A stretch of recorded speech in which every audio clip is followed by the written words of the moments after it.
Salut à tous et bonjour à toutes, c'est Onaku. On se retrouve aujourd'hui pour une nouvelle review d'un manga et celui-ci s'intitule Akatsuki no Yona ou Yona princesse de l'aube de la série éponyme par Mizuho Kusanagi aux éditions Pika. Pour le synopsis, Yona s'apprête à célébrer son 16e anniversaire.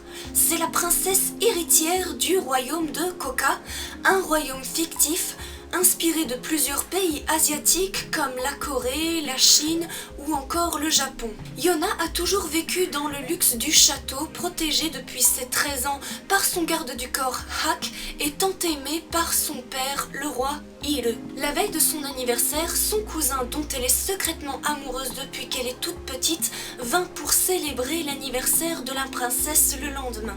Lorsqu'il retrouva son oncle et sa cousine, il proposa au fil de la conversation de faire du tir à l'arc à cheval avec Hak. Après leur séance de tir, Yona voulut elle aussi monter à cheval pour prouver à son cousin qu'elle a grandi et qu'elle pouvait aussi le faire. Mais son père, pacifiste de nature, ne voulait pas, lui prétextant qu'elle n'avait jamais monté à cheval et encore moins tiré une seule flèche. Mais Suwon voulut bien que sa cousine s'essayât uniquement à la montée à cheval avec lui. Lors de cette petite balade, Yona se rendit compte que son cousin n'avait pas changé et l'éloge en lui disant « Tu as l'air de savoir t'y prendre avec les filles, comme si tu en ramenais souvent chez toi. » Et lui rétorqua d'un air amusé « Tu te trompes, même si j'ai quelques propositions de mariage. » Yona, par jalousie, s'emballa en lui répondant qu'elle aussi elle a eu des propositions de mariage et une venant de Hak. Bien sûr, Yona avait menti dans l'espoir de le rendre envieux et se produisit le contraire. Suwon lui exprima avec un grand sourire ses félicitations.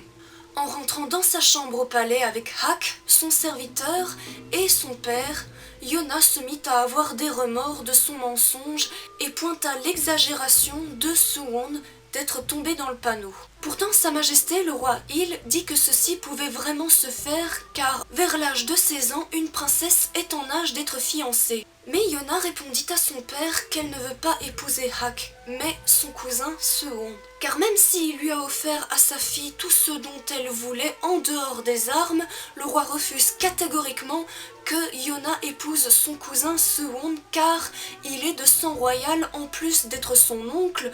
Le roi voulut le préserver si un assassinat venait à se reproduire comme 10 ans auparavant. Car en effet, la maman de Yona a été tuée par des rebelles qui avaient causé une immense tristesse durant l'enfance de Yona, auquel elle trouvait un peu de joie avec son cousin Hak, qui n'était encore qu'un jeune apprenti dans le maniement des armes. Dépitée, dans les couloirs du palais, la princesse regarda le ciel, ne voulant pas se résigner à son devoir d'épouser quelqu'un qui sera malheureux de se marier avec elle et qui ne sera pas forcément heureux d'endosser la responsabilité de maintenir la paix dans le royaume de Koka. Quant à Yona, son triste rôle sera de donner des descendants pour lui succéder. Après ces réflexions, le ciel nuageux commençait à devenir menaçant avec le premier grondement d'orage. Une ombre qui, après quelques bruits de pas, se tenait derrière un mur du palais, observait la princesse d'un regard ténébreux. Yona, pensant que c'était son garde du corps, Hak, qui voulait lui faire une farce, la silhouette plongeant sa main vers elle et voulut l'attraper. Mais par bon réflexe, Yona s'enfuit et courut dans une pièce où elle fut attrapée par son cousin Suwon qui était déjà dedans.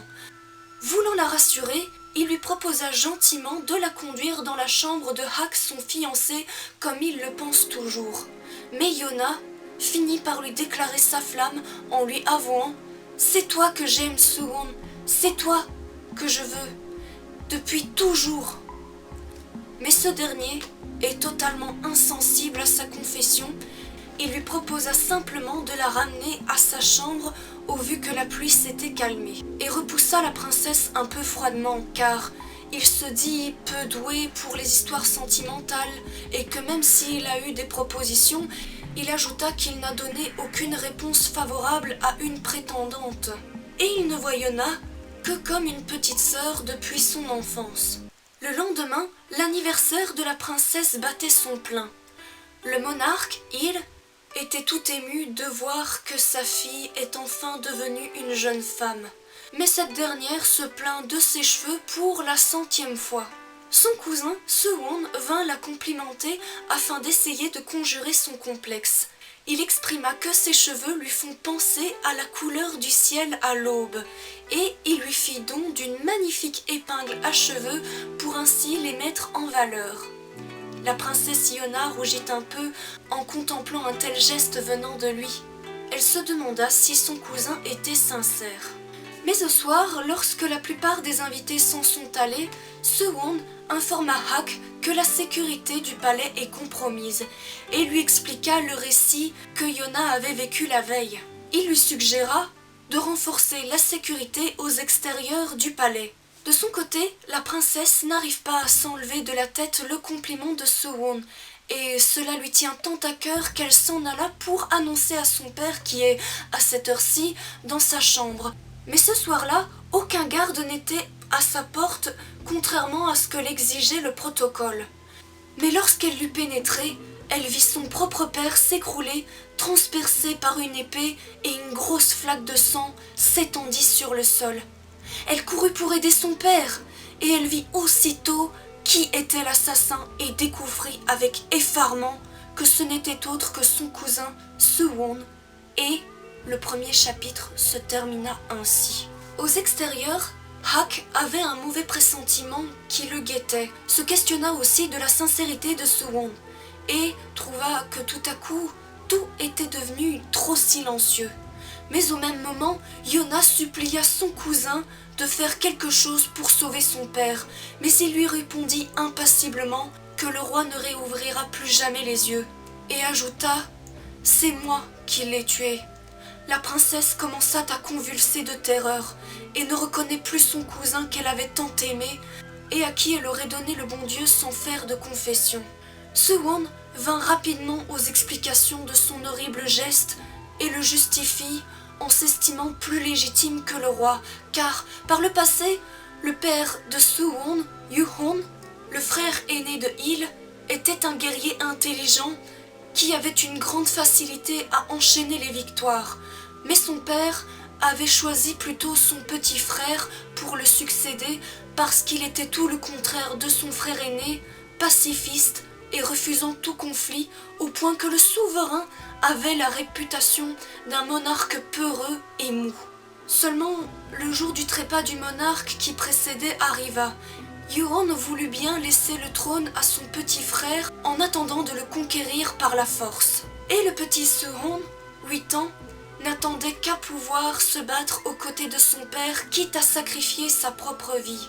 Le roi Il assassina son propre frère, et le cousin de Yona commença à alimenter un châtiment pour obtenir ce qui lui semble légitime, venger son père et devenir le nouveau souverain de Koka en voulant inspirer le pouvoir et la guerre.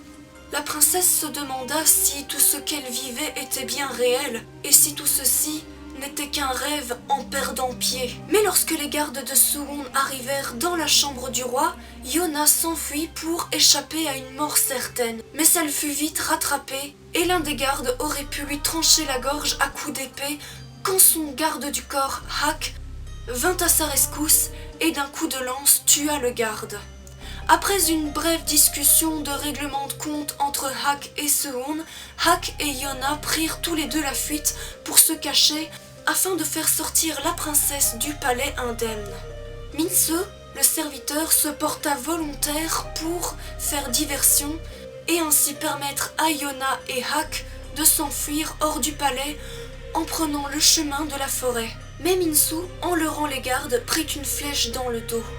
Et c'est maintenant que commence la vraie histoire pour Yona, qui se reconstruit après cette perte qu'elle pensait insurmontable, reconquérir son trône et rétablir la paix dans le royaume de Koka en devenant, au fil des chapitres et des tomes, une guerrière pleine de courage. L'histoire est réellement fascinante depuis la parution du premier tome en 2010 au Japon. La série compte actuellement 41 tomes et elle est toujours en cours. Et les premiers tomes ont été adaptés en animé par les studios Pierrot, une série de 24 épisodes que vous pouvez découvrir gratuitement sur la plateforme de streaming Crunchyroll. Je dis gratuit, mais Je ne sais pas si ça le restera, ça dépend du cours en bourse de Sony.